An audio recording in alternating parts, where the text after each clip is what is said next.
सीधा कुरा प्रश्न विचार उज्यालो रेडियो नेटवर्क। अहिले बिहानको 6 बज्यो।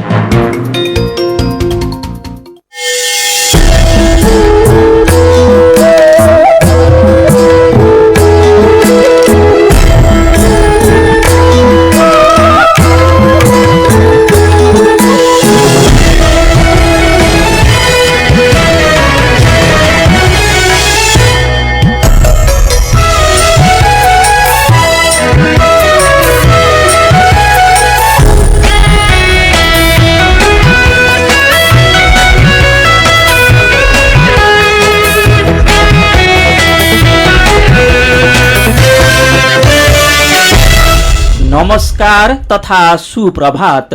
काया कैरनमा तपाईलाई साथी दीपा तिमल सिन्हासँगै मिलन तिमिल सिन्हाको स्वागत छ।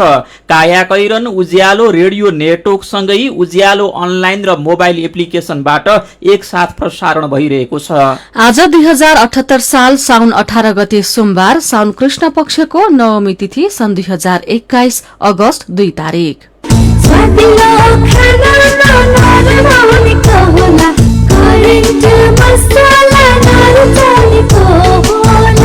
काया कैरनको साथमा करेन्ट मसला र करेन्ट चिया, स्वादको झट्का।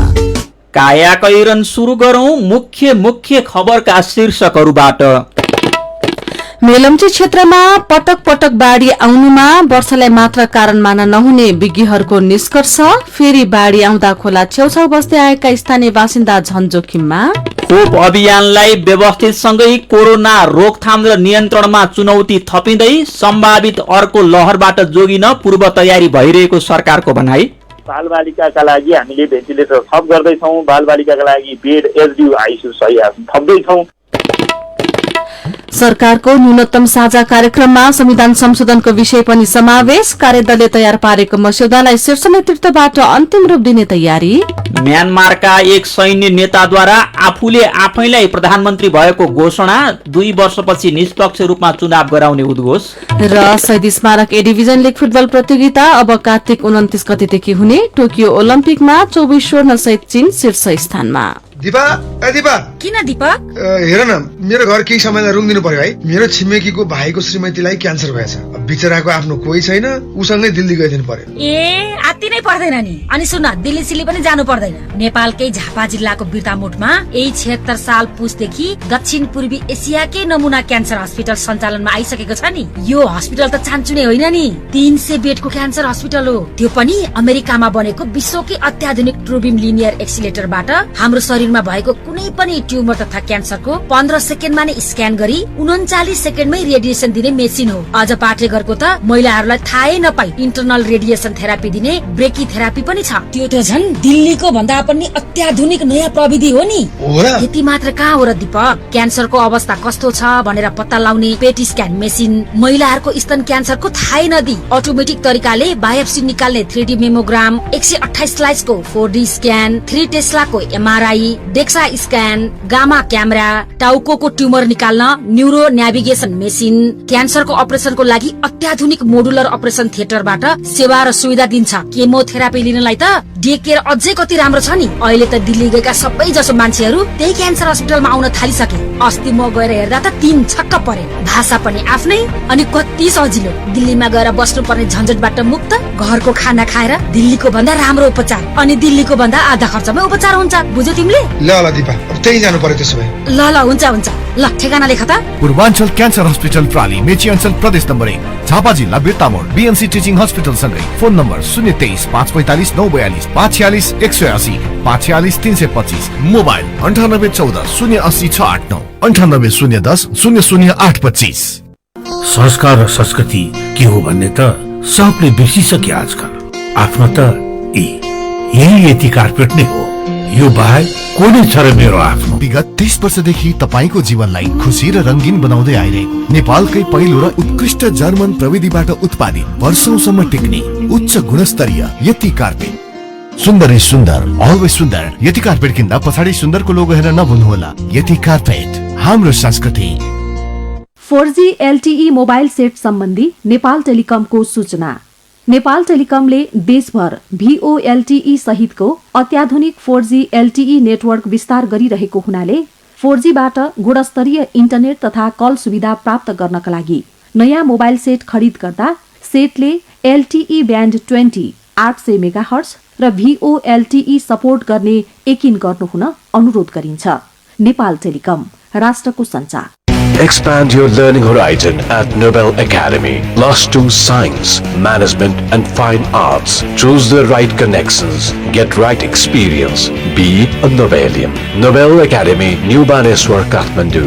Phone 4781-401. 4781-401.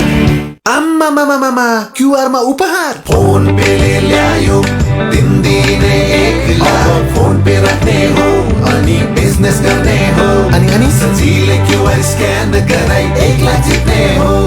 फोन पे बिजनेसमा आबद्ध भई दिनदिनै 1 लाख जित्न phone pay business app download गर्नुहोस् अथवा नजिकैको बैंक, वित्तीय संस्था वा डिजिटल वालेटमा सम्पर्क गर्नुहोस्।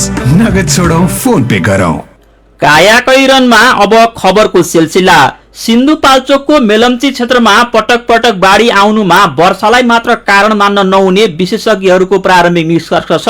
करिब 3500 मिटर उचाइको भेमाथाङको खुला चौर र खोला आसपासको भाग सोहोरिएर बग्नुमा विभिन्न कारण अर्थात मल्टिपल कलेज रहेको उनीहरूको ठम्ब्याइ छ। असार पहिलो हप्ता जस्तै अस्ति राति फेरि मेलम्चीको शिरदेखि ढुङ्गा, माटो, रुख बिरुवा सहितको लेदो आएर चनौटे क्षेत्रमा घर र पुल बगाएको थियो। यो क्रम अझै बढ्न सक्ने भएकाले सचेतना अपनाउन उनीहरूले सुझाव दिएका छन्। त्यस क्षेत्रको अध्ययन गर्न हिजो ग्याङफेदी पुगेका भूगर्भविद, हाइड्रोलोजिस्ट लगायतका विशेषज्ञलाई त्यो क्षेत्रका बासिन्दाले केही दिन यता त्यहाँ भारी र लगातार आरी घोप्टे वर्षा अर्थात क्लाउड बस्ट नभएको बताएका थिए। 1.5 महिनाको अवधिमा मेलम्ची खोलामा दोस्रो पटक हिजो आएको बाढीले हेलम्बु मेलम्ची किनारको झण्डै 40 किलोमिटर क्षेत्रलाई थप तहस नहस बनाएको छ। मेलम्चीमा हिजो राति फेरि बाढी आएको थियो। राति मेलम्ची खोलामा पानीको सतह बढेपछि सबैलाई सतर्कता अपनाउन आग्रह गरिएको र अहिले भने पानीको सतह घटेको मेलम्ची नगरपालिकाका मेयर डम्बर बहादुर अरियालले उज्यालोलाई जानकारी दिनुभयो। पछिल्ला केही दिन यता नेपालमा कोरोना संक्रमण दर बढेको छ। संक्रमितको संख्या बढेसँगै अस्पतालका शय्याहरू बिरामीले भरिन थालेका छन्। शुक्रराज ट्रपिकल तथा सरा रोग अस्पताल टेकु, सशस्त्र प्रहरी अस्पताल, पाटन अस्पताल र शिक्षण अस्पतालमा पछिल्लो 1 हप्ता यता कोरोना संक्रमित भर्ना हुने संख्या क्रमशः बढ़िरहेको छ। सरकारले खोप अभियानलाई व्यवस्थित बनाउने र अर्को लहरको रोकथाम र नियन्त्रणको पूर्व तयारी गर्ने काम भइरहेको जनाएको छ। यसबारेको थप जानकारी कोरोना क्याप्सुलमा। साथमा हुनुहुन्छ गोपाल कोरागाई।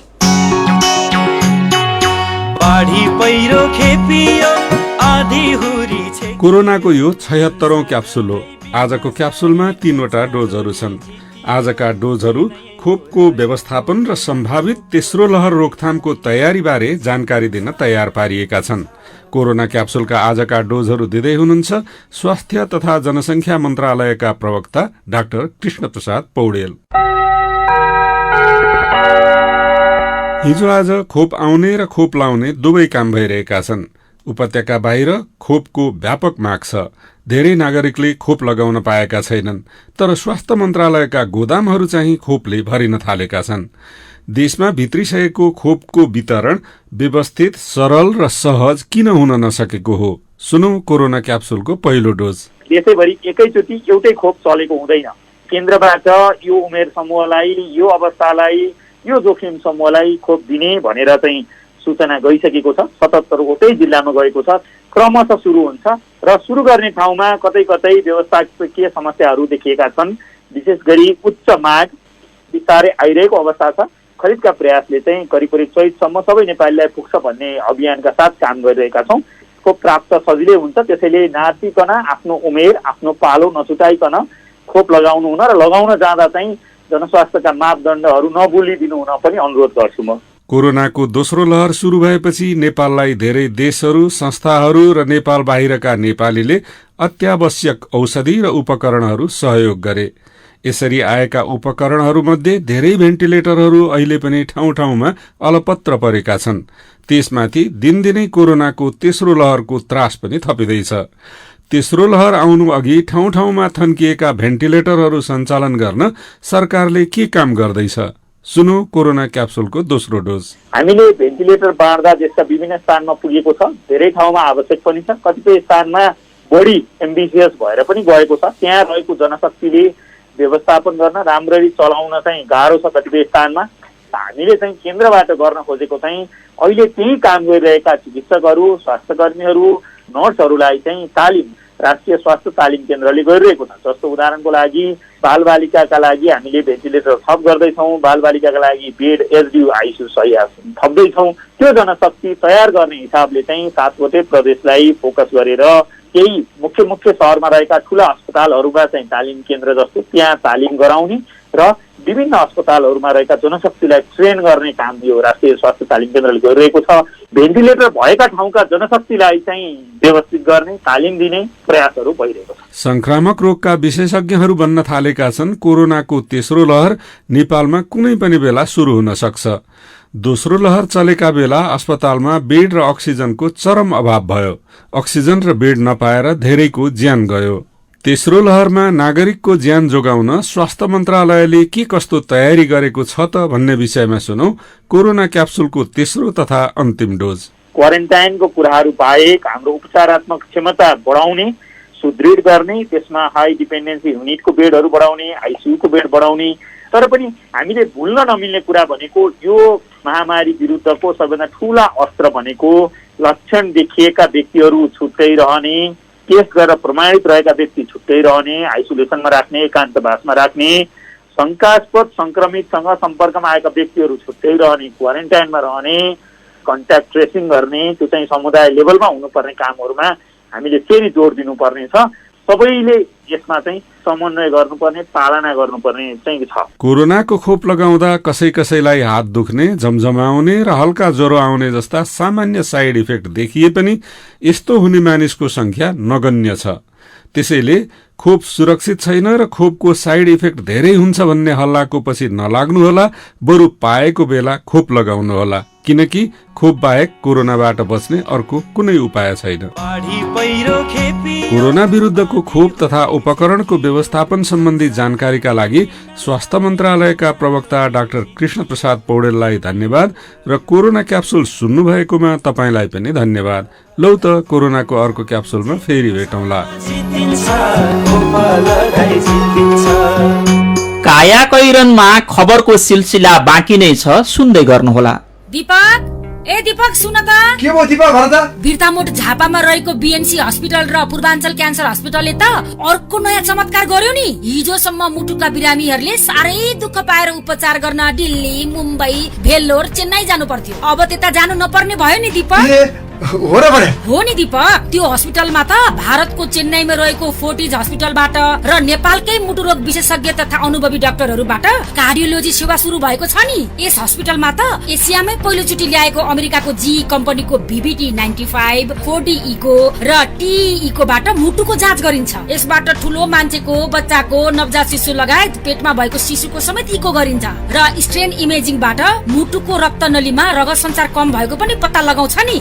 नेपालकै उत्कृष्ट र अत्याधुनिक TMT हल्टर, ABPM पनि उपलब्ध छ नि। हार्ट अट्याक भएको बिरामीलाई त जर्मनीमा बनेको अत्याधुनिक सिमन्स कम्पनीको 4D क्याथल्याबबाट तुरुन्त उपचार गरिन्छ नि। अनि पेरिफेरल एन्जियोग्राफी पनि हुन्छ र मुटुको रक्तनलीमा रगत सञ्चार ब्लक भएकोमा जाली लगाई रक्त प्रणाली पुनः सञ्चालनमा ल्याउने उपकरण एन्जियोप्लास्टी पनि गरिन्छ नि। हो र भने? अनि अरु पनि त छ, सुन न।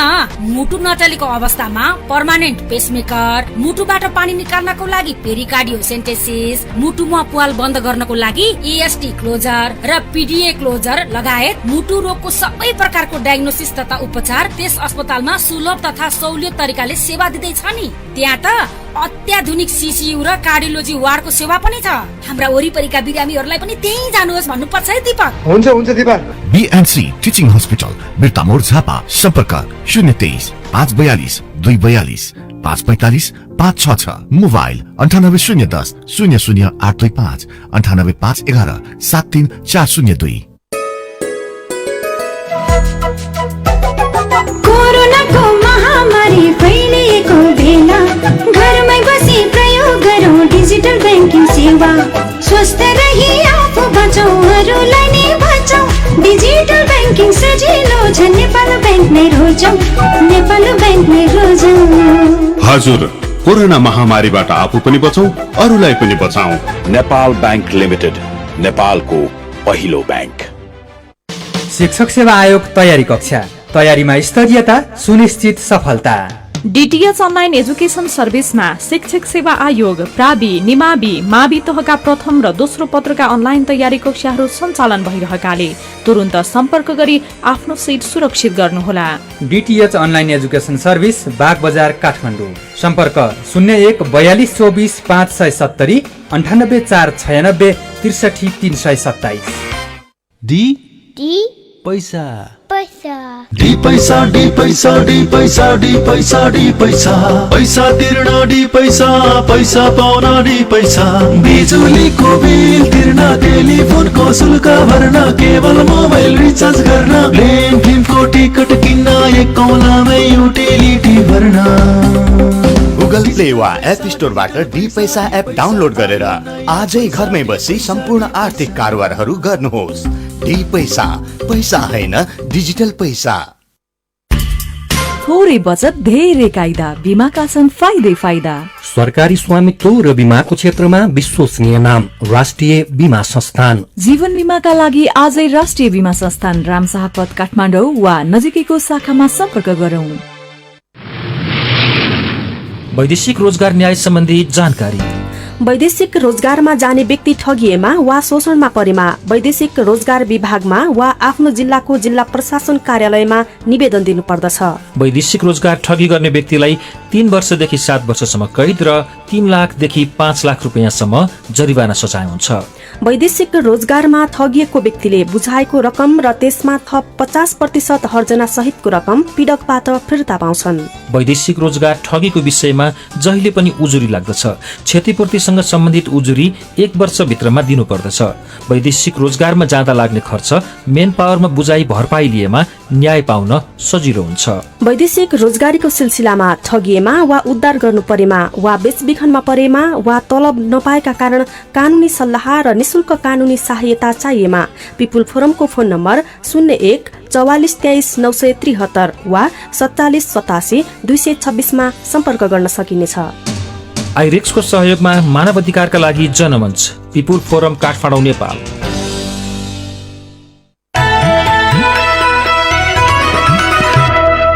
उज्यालो रेडियो नेटवर्क सँगै उज्यालो अनलाइन र मोबाइल एप्लिकेशनमा प्रसारण भइरहेको काया कैरनमा तपाईलाई फेरि स्वागत छ।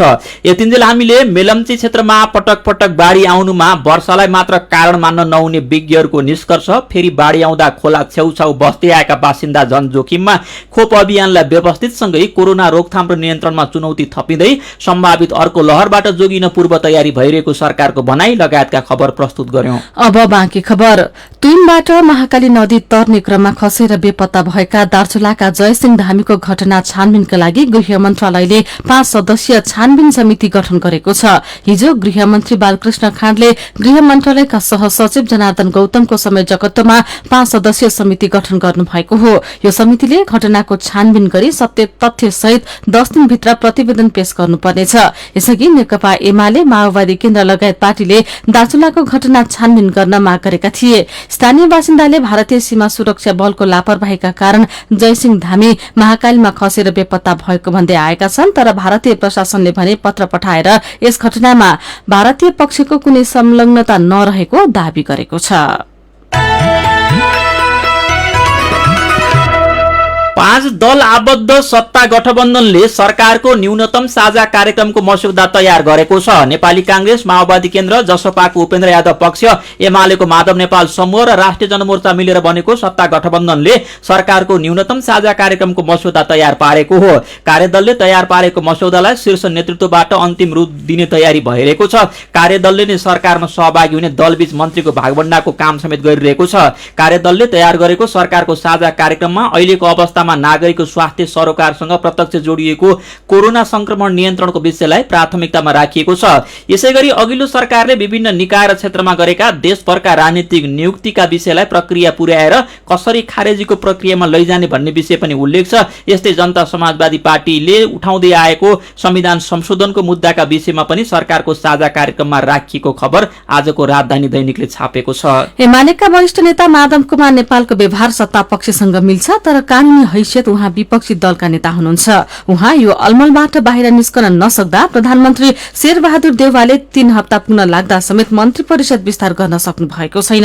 आन्तरिक एकताका लागि एमालेका दोस्रो तहका नेताले अध्यक्ष केपी शर्मा ओली र वरिष्ठ नेता माधव कुमार नेपाल बीच भेटवार्ता गराउन लगातार प्रयास गरिरहेका छन्, तर सम्भव भएको छैन। अर्कातिर नेता नेपालले सत्ता गठबन्धनका नेताहरूसँग संवाद जारी राख्नु भएको छ। यसैबीच लुम्बिनी प्रदेशमा शुरू भएको सत्ता परिवर्तनको खेल अदालतको आदेशमा अल्झिएको छ। पदमुक्त भएका सांसद पुनर्बहालीको माग गर्दै अदालत गएपछि सत्ता पक्ष र विपक्षी गठबन्धन अदालतको आदेश पर्खेर बसेका छन्। लुम्बिनी प्रदेशका पदमुक्त 5 सदस्य पुनर्बहालीको मागसहित अदालत गएका छन्। सरकार पक्ष पदमुक्त भएका माओवादी केन्द्र र जसपाका सदस्यलाई पुनर्बहाली गराएर सरकार बचाउने कसरतमा छ भने विपक्षी गठबन्धन जसरी पनि सरकारमा जाने दाउमा रहेको खबर आजको कान्तिपुर दैनिकले छापेको छ। कायाकैरनमा मेरो पनि भन्नु छ र कार्टुनसँगै खबरको सिलसिला बाँकी नै छ, सुन्दै गर्नुहोला। तपाईले चुरोट बिडी खानी गर्नु भएको छ भने आज एउटा कम गर्नुस् है, तपाईको स्वास्थ्य सुध्रिन्छ। सार्वजनिक हितका लागि उज्यालोको अनुरोध। मेरा छोराछोरीको सपना अन्तर्राष्ट्रिय स्तरको उच्च शिक्षा। म पनि यस्तै चाहन्छु। मलाई विश्वास छ हाम्रो सपना र चाहनालाई पूरा गर्छ नेपाल जापान सेवा सेन्टरले। हजुर, उच्च शिक्षाको लागि जापानको जुनसुकै सिटीमा अध्ययन गर्न र जापानिज भाषा सिक्नको लागि हामी तपाईको साथमा छौं।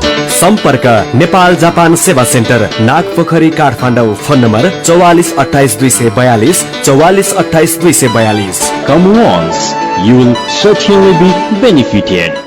मिठो मिठो खानाले कसको मन नाचोला, स्वादिलो खानामा नरम हुनेको होला, करेन्ट मसलामा बनेको, करेन्ट मसला नरुचानेको होला। Hygienic, tasty and fresh Trimurti industries private limited Rupandehi बुटवलद्वारा उत्पादित करेन्ट चिकन मसला, सब्जी मसला, चाउमिन मसला, मोमो मसला, चाट मसला, गरम मसला र अन्य विभिन्न मसलाहरू। करेन्ट मसला, स्वादको झट्का। क्वालिटी र स्वादमा कुनै सम्झौता नगरी तपाईहरूको अर्डर अनुसारको फूड, ड्रिंक्स तथा बेकरीका आइटमहरू 24 घण्टा जुनसुकै समयमा काठमाडौँ उपत्यका भित्र हजुरहरूले चाहेको स्थानमा डेलिभरी गर्न हामी तयार बसेका छौं। लाटो कोसेरो, जो रातभर नसुती तपाईहरूको सेवामा हाजिर छ। www.latokosero.com। फोन 98 473 79 890 98 010 79 890। रमाइलो गर्नुहोस् आफ्नै घरमा, लाटो कोसेरोको भरमा।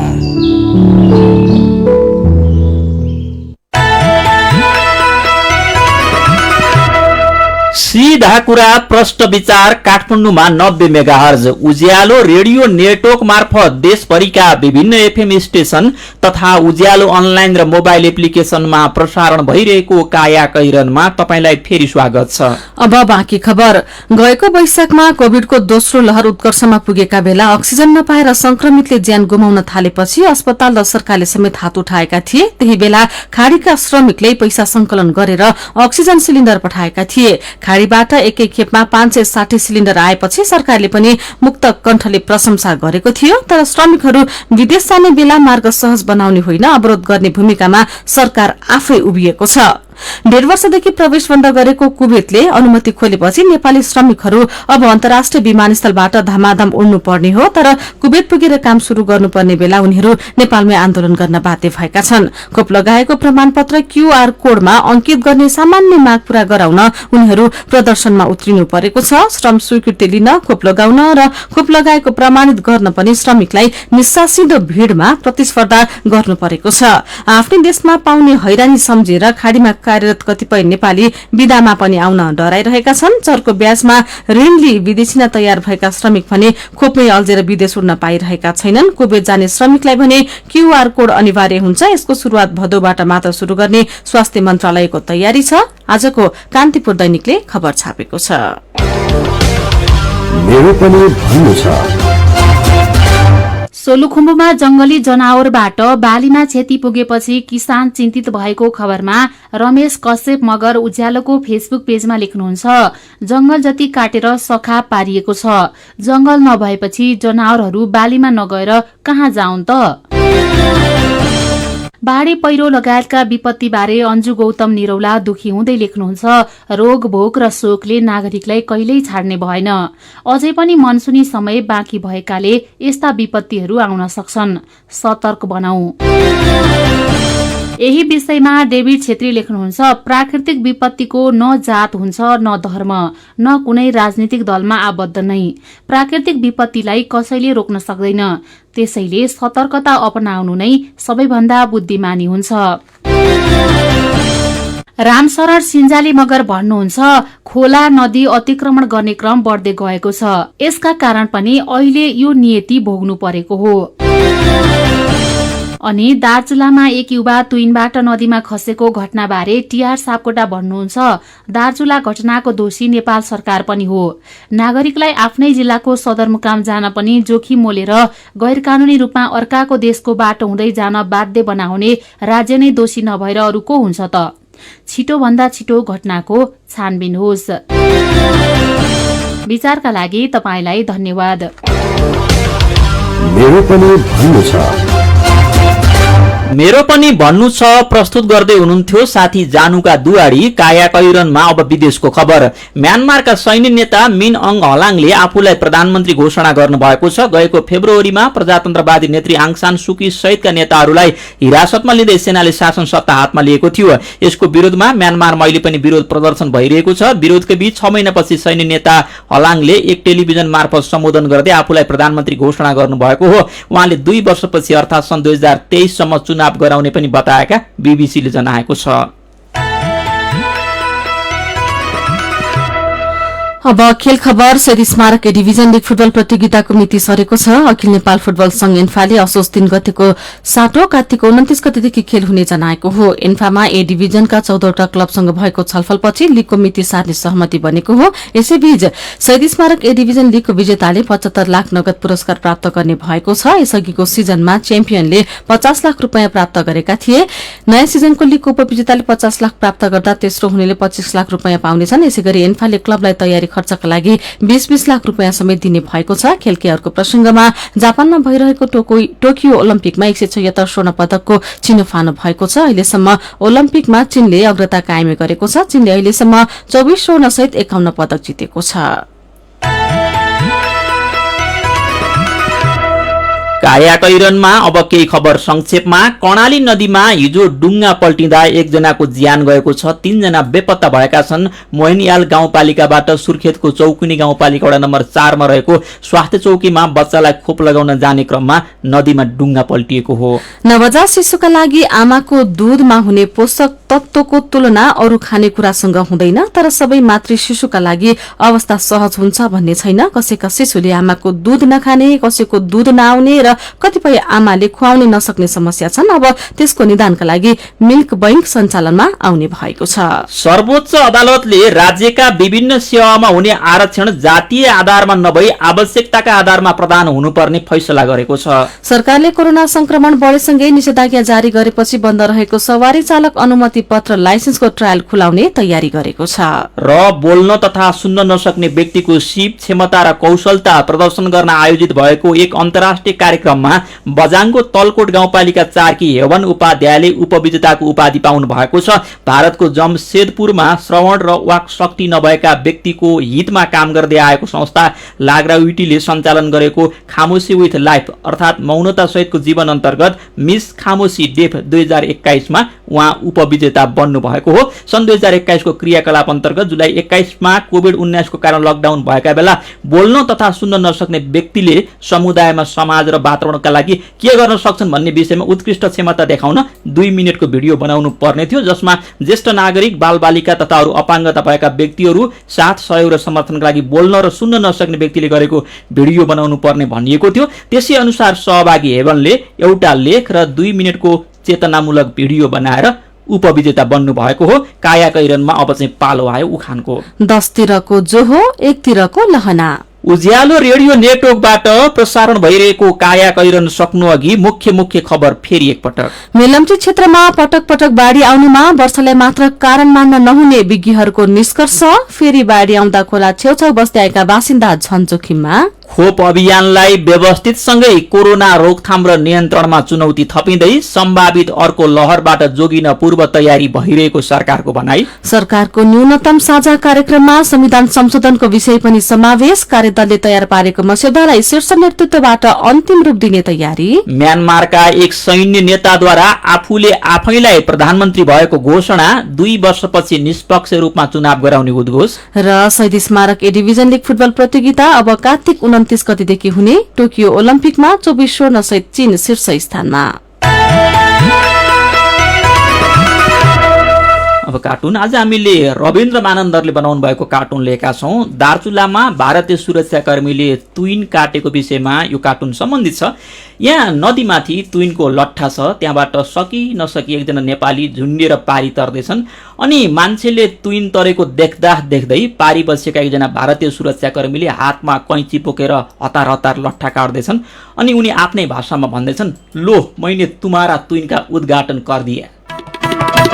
आजको काया कैरन सकिएको छ। काया कैरनबाट प्राविधिक साथी प्रवीण श्रेष्ठसँगै हामी पनि बिदा माग्छौं। काया कैरन सुन्नु भएकोमा तपाईलाई धन्यवाद। उज्यालो मोबाइल र अनलाइनमा प्रसारण भइरहेका रेडियो र अनलाइनका सामग्री भाइबरमा पनि उपलब्ध छन्। कोरोना संक्रमणबाट बच्न सकेसम्म घरभित्रै बसौं। काम विशेषले घर बाहिर निस्कनु परेमा मास्क लगाउन नबिर्सौं। नमस्कार।